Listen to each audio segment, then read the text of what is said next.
안녕하세요. 산티아고입니다.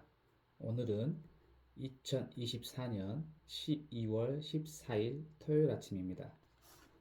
계속 읽고 있는 책 고전이 답했다 마땅히 살아야 할 삶에 대하여, 그 중에 오늘은 2부 어떻게 살아야 하는가, 그 중에 첫 번째 챕터입니다. 바라는 바가 소박했기 때문이다. 이 챕터를 읽으면서 어떤 게 소박했다는 얘기일까 고민을 좀 해봤는데요. 고명한 작가가 결혼 10주년에 체코 프라하로 여행을 갔었는데 자주 가던 커피숍이 있었다고 합니다. 근데 사장님이 혼자서 운영하시는데 손님을 대하는 방식이 아주 인상 깊었다고 이야기를 하는데요. 손님 한 명 한 명에게 커피에 대해서 자세하게 설명해주고 커피 나무가 사는 지역의 환경이 어떤지, 그 커피가 그 색에 대해서 몇 등을 했는지, 무슨 맛이 나는지 등등을 커피를 내린 동안 한참 얘기를 한다고 합니다. 그리고 심지어 커피를 내주고도 계속 얘기를 하고요. 근데 이게 끝인가 싶지만 사장은 그 손님이 커피를 들고 문 밖으로 사라질 때까지 계속 인사를 나눕니다. 오늘 좋은 하루 보내라. 내일 또 보자. 우리나라에선 절대 있을 수 없는 일이죠. 회전율도 생각하고 뒤에서 기다리는 손님들이 가만히 있지 않을 건데 희한하게 그쪽의 사람들은 당연하다는 듯이 그 대화를 들으며 웃으며 기다린대요. 과연 그렇다면 이런 여유는 도대체 어디서 오는 걸까? 이걸 고민하시다가 플루타르코스 영전이라는 책의 내용을 이야기를 합니다. 스파르타인들의 삶이 편안했던 것은 바라는 바가 소박했기 때문이다. 이 구절 인용을 하는데요. 그래 이거다. 바라는 바가 소박했기 때문이다. 라고 이야기를 하면서 여기서 소박의 의미는 꿈이 작은 게 아니라 현실을 정확하게 파악하고 그 안에서 최대한 자신의 행복한 삶을 누리는 것이다. 그 커피숍 사장님은 돈을 버는 게 아니라 하루를 충실하고 행복하게 사는 중이었다. 우리가 일명 말하는 까르페 디엠이죠. 그러니까 우리는 지금 당장 행복해야 한다. 일에서 행복을 찾으면 지금 행복할 수 있다. 사고 방식만 바꾸면 일하면서 얼마든지 행복할 수 있다고 이야기를 하거든요. 그런데 우리나라는 현재 살고 있는 우리는 바라는 바가 너무 크다고 이야기를 합니다. 우리 돈으로 환산하면 그 대한민국 1인당 GDP가 4,700만 원으로 되는데요. 다시 말해서 꿈을 작게 가지란 말이 아니라 꿈을 정확하게 가지라는 것이거든요. 이 말은 곧 바라는 바가 정확했기 때문이라는 뜻입니다. 그래서 내가 남보다 돈을 적게 버는 사람에서 불행하다는 생각을 버려야 한다. 무조건 돈을 많이 번다고 좋은 게 아니다라고 이야기를 하면서 눈을 감고 다시 한번 생각해 보자 그래요. 나는 무엇을 위해 돈을 버는가? 얼마를 벌려고 또 목표 삼았는가? 왜 돈을 많이 벌려고 하는가?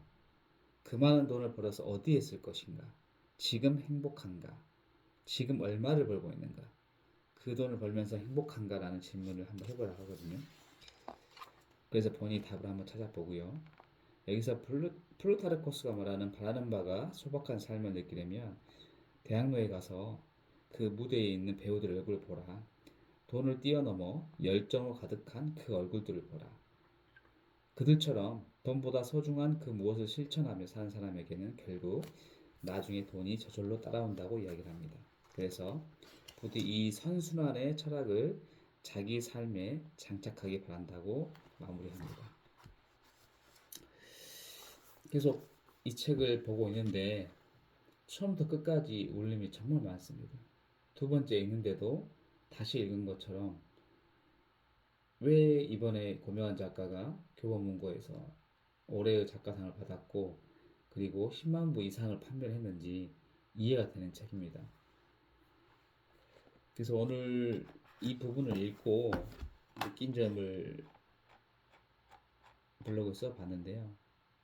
제가 목표 쓰고 말하기 현재 182일째, 6개월째 쓰고 있는데 그 중에 첫 번째 목표는 5년 뒤 이루고 싶은 구체적인 자산임을 써놨습니다. 자산. 금액을 적어봤는데 그 당시 그 목표를 정했을 때 주변에서 이 정도면 충분히 너는 뭐 자산가야. 그리고 노후를 안정적으로 할 수 있겠다는 욕망이 컸었거든요. 그런데 계속 책을 읽으면서 생각해 보니까 이게 주변에서 부러워할 만한 액수였더라고요. 저도 모르게 그걸 이루어서 주변에게 나 이렇게 살아. 나 잘 사는 거지. 나는 인정 욕구. 그래서 주변 사람들보다 만족감을 얻으려고 했던 것 같아요. 그래서 이것을 깨닫고 어제부터 목표에 대해서 다시 생각해 보고 있거든요. 지금 노트에 적어가면서 나는 얼마짜리 사람인가, 어떻게 살 것인가, 목표 금액을 달성하면 그 이후에 어떤 삶을 살 것인가라는 질문을 계속 하고 있거든요. 그래서 답을 찾아가고 있는 과정입니다. 그렇다면 지금 하고 있는 직장일 추가로 부수입을 이루기 위한 수단을 어떻게 가져가야 될 것인가라는 생각도 해보고요. 그래서 고명환 작가의 말처럼 지금 당장 행복해야 함을 느꼈습니다. 그러기 위해서는 지금 하고 있는 일에 행복을 느끼게 한다는 말이 와 닿았고요.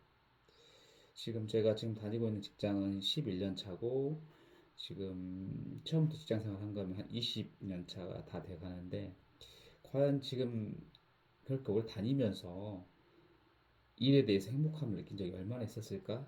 라는 고민을 또 해봤어요. 그렇지 않은 경우가 훨씬 많았죠. 그래서 바라는 바가 소박해지기 위해서 계속 책을 읽고 사색을 하며 오늘도 생각을 해봅니다. 인생에 정답은 없잖아요. 어떻게 살 것인지 자기만의 질문을 던져서 답을 찾아가는 과정으로서 살면은 하루하루가 행복해지고 예전에 말했던 까르페디엠 오늘에 충실하라 오늘을 즐겨라 이 말이 재미있게 와 닿아서 그렇게 행복한 삶을 살지 않을까 생각을 해봅니다. 자, 주말 잘 보내시고요. 또 내일 뵙겠습니다. 감사합니다.